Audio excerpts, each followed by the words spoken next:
ದೇವರಿಗೆ ಮಹಿಮೆ ಉಂಟಾಗಲಿ.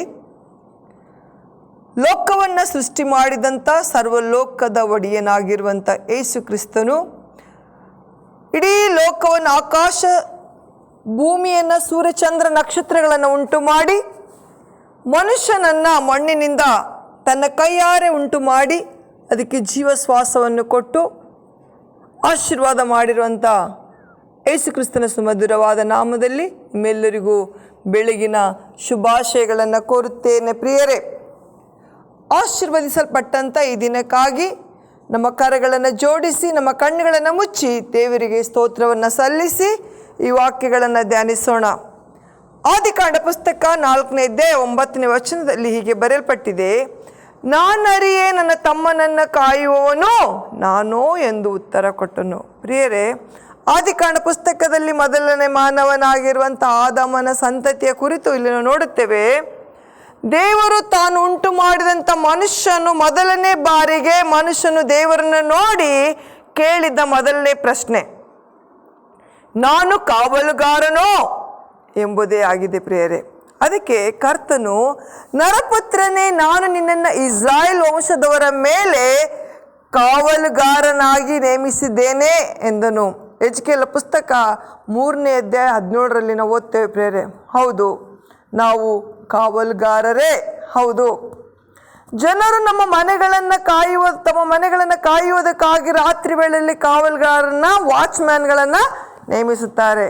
ಸರ್ಕಾರವು ಜನರನ್ನು ಕಾಯುವುದಕ್ಕಾಗಿ ಪೊಲೀಸ್ ಇಲಾಖೆಯನ್ನು ನೇಮಿಸಿದೆ. ಪ್ರಿಯರೇ, ಸರ್ಕಾರವು ಶತ್ರುಗಳಿಂದ ದೇಶವನ್ನು ಕಾಪಾಡುವುದಕ್ಕಾಗಿ ಯೋಧರನ್ನು, ಮಿಲಿಟರಿಯನ್ನು ನೇಮಿಸಲ್ಪಟ್ಟಿದೆ. ಇದಲ್ಲದೆ ಪ್ರತಿಯೊಂದು ದೇಶದ ಎಲ್ಲ ಎಲೆಗಳಲ್ಲೂ ರ್ಯಾಡರ್ ಎಂಬ ಸಾಧನಗಳನ್ನು ಇಟ್ಟಿರುವುದು. ಯಂತ್ರಗಳು ಸಹ ರಾತ್ರಿ ಹಗಲು ದೇಶವನ್ನು ಕಾವಲಾಗಿ ಕಾಯುವಂಥದ್ದನ್ನು ನೋಡುತ್ತೇವೆ.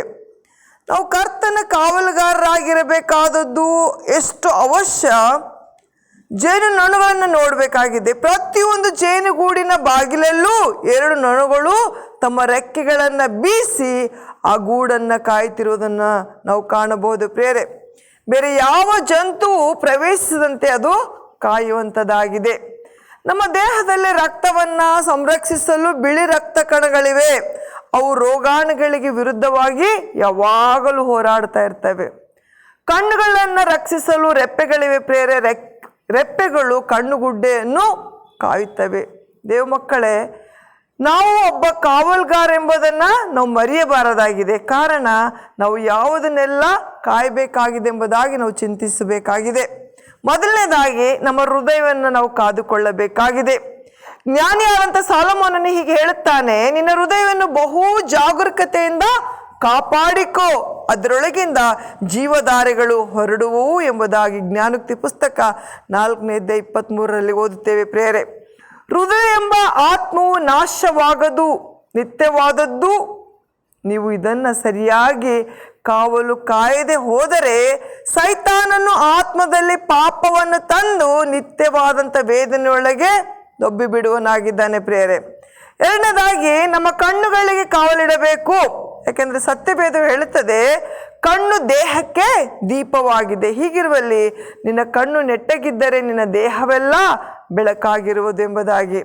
ನಿನ್ನ ಕಣ್ಣು ಕೆಟ್ಟದಾಗಿದ್ದರೆ ನಿನ್ನ ದೇಹವೆಲ್ಲ ಕತ್ತಲಾಗಿರುವುದು. ಹಾಗಾದರೆ ನಿನ್ನೊಳಗಿರುವ ಬೆಳಕೆ ಕತ್ತಲಾದರೆ ಆ ಕತ್ತಲು ಎಷ್ಟೆನ್ನಬೇಕು ಎಂಬುದಾಗಿ ಮತ್ತಾಯನ ಸುವಾರ್ತೆ 6ನೇ ಅಧ್ಯಾಯ 22ರಿಂದ 23ರಲ್ಲಿ ಓದ್ತೇವೆ. ಪ್ರಿಯ ದೇವರ ಮಕ್ಕಳೇ, ಕರ್ತನಿಗೆ ನಿಮ್ಮ ಮೊದಲ ಪ್ರೀತಿಯನ್ನು ಸಂಪೂರ್ಣವಾಗಿ ನಾವು ಕೊಡಬೇಕಾಗಿದೆ. ಯಾಕೆಂದರೆ ಆತನ ಪ್ರೀತಿಯು ಶಾಶ್ವತವಾದಂಥ ಪ್ರೀತಿ. ಆದ್ದರಿಂದ ನಮ್ಮ ಆತ್ಮಗಳನ್ನು ನಾವು ಕಾಯಬೇಕಾಗಿದೆ, ನಮ್ಮ ಕಣ್ಣುಗಳನ್ನು ನಾವು ಕಾಯಬೇಕಾಗಿದೆ, ನಮ್ಮ ಹೃದಯಗಳನ್ನು ನಾವು ಕಾಯಬೇಕಾಗಿದೆ. ಯಾಕೆಂದರೆ ನಮ್ಮನ್ನು ಕಾಯುವಂಥ ದೇವರು ನಮ್ಮ ದೇಹದ ಒಂದೊಂದು ಅಂಗಗಳಿಗೂ ಕೂಡ ಅದನ್ನು ಸಂರಕ್ಷಿಸುವುದಕ್ಕಾಗಿ, ಅದನ್ನು ಸುರಕ್ಷಿತವಾಗಿ ಇಡುವುದಕ್ಕಾಗಿ ದೇವರು ನಮ್ಮ ದೇಹದ ಅಂಗಗಳಿಗೂ ಕೂಡ ಅನೇಕ ಅಂಗಗಳನ್ನು ಇಟ್ಟು ಅವುಗಳು ಕಾಪಾಡಲ್ಪಡುವ ಹಾಗೆ, ಅವು ರಕ್ಷಿಸಲ್ಪಡುವ ಹಾಗೆ ದೇವರು ನಮ್ಮ ಶರೀರವನ್ನು ಉಂಟು ಮಾಡಿದ್ದಾನೆ. ಪ್ರಿಯರೇ, ಆದುದರಿಂದ ದೇವರ ವಾಕ್ಯ ಹೇಳುತ್ತದೆ, ಇಲ್ಲಿ ನೋಡ್ತೇವೆ, ಕಾಯಿನನು ನಾನರಿಯೇ ನನ್ನ ತಮ್ಮನು ಕಾಯುವನು ನಾನೋ ಎಂದು ಉತ್ತರ ಕೊಟ್ಟನು. ಹೌದು ಪ್ರಿಯರೇ, ಆದರೆ ದೇವರು ನಮ್ಮೊಟ್ಟಿಗೆ ಮಾತನಾಡ್ತಾ ಇದ್ದಾರೆ ಇಲ್ಲಿ, ನರಪುತ್ರನೇ, ನಾನು ನಿನ್ನನ್ನು ಇಸ್ರಾಯೇಲ್ ವಂಶದವರ ಮೇಲೆ ಕಾವಲ್ಗಾರನಾಗಿ ನೇಮಿಸಿದ್ದೇನೆಂಬುದಾಗಿ. ಆದ್ದರಿಂದ ಇಗೋ, ಇಸ್ರಾಯೇಲರನ್ನು ಆತನು ತೂಕಡಿಸುವುದಿಲ್ಲ, ನಿದ್ರಿಸುವುದಿಲ್ಲ. ಆದರೆ ಅನೇಕ ಜನರು ಈ ದಿನಗಳಲ್ಲಿ ದೇವರನ್ನು ಅರಿಯದೇ ಇರುವುದರಿಂದ ನಾವು ಅವರುಗಳಿಗೆ ಕಾವಲ್ಗಾರರಾಗಿದ್ದು ಅವರ ಆತ್ಮಗಳು ನಾಶನಕ್ಕೆ ಹೋಗದಂತೆ, ಸೈತಾನನು ಕದ್ದುಕೊಳ್ಳದಂತೆ ಪ್ರತಿಯೊಂದು ಆತ್ಮಗಳನ್ನು ದೇವರೆಡೆಗೆ ನಡೆಸುವುದಕ್ಕಾಗಿ ನಾವು ಕಾವಲುಗಾರರ ಹಾಗೆ ನಮ್ಮ ಕರ್ತವ್ಯಗಳನ್ನು ನಿರ್ವಹಿಸಬೇಕಾಗಿದೆ. ಪ್ರಿಯರೇ, ಈ ಬೆಳಗಿನ ಸಮಯದಲ್ಲಿ ನಮ್ಮನ್ನು ನಾವೇ ದೇವರ ಕರಗಳು ಸಮರ್ಪಿಸಿಕೊಡೋಣ. ದೇವರೇ, ಅಪ್ಪ ಕರ್ತನೆ, ಅನೇಕ ನಶಿಸಿ ಹೋಗುವಂಥ ಆತ್ಮಗಳು ಈ ಲೋಕದಲ್ಲಿ ಅನೇಕ ವಿಧದಲ್ಲಿ ಅವರು ನಾಶನಕ್ಕೆ ಹೋಗುತ್ತಾ ಇದ್ದಾರಪ್ಪ. ಆದ್ದರಿಂದ ಆತ್ಮಗಳು ನಾಶನಕ್ಕೆ ಹೋಗದ ಹಾಗೆ ಅವುಗಳನ್ನು ಕಾದು ಅವುಗಳಿಗೆ ನಾವು ಕಾವಲ್ಗಾರಂತೆ ನಮ್ಮ ಕರ್ತವ್ಯಗಳನ್ನು ನಿರ್ವಹಿಸಿ ದೈವ ಸಮ್ಮುಖದಲ್ಲಿ ನಿಲ್ಲಿಸುವಂಥ ಪ್ರಯತ್ನವನ್ನು ನಾವು ಮಾಡಬೇಕಾಗಿದೆ. ನಮ್ಮ ಕುಟುಂಬದಲ್ಲಿ ಅನೇಕರಿದ್ದಾರೆ ಪ್ರೇರೆ, ಇನ್ನು ಅನೇಕರು ದೇವರ ಮಾರ್ಗವನ್ನು ಅರಿಯದೆ ಜೀವಿಸ್ತಾ ಇದ್ದಾರೆ.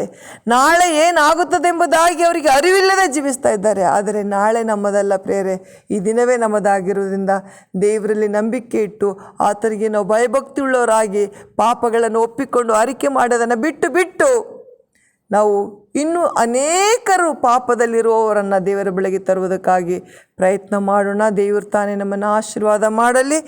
ಜೈ ಕ್ರೈಸ್ಟ್. Praise the lord.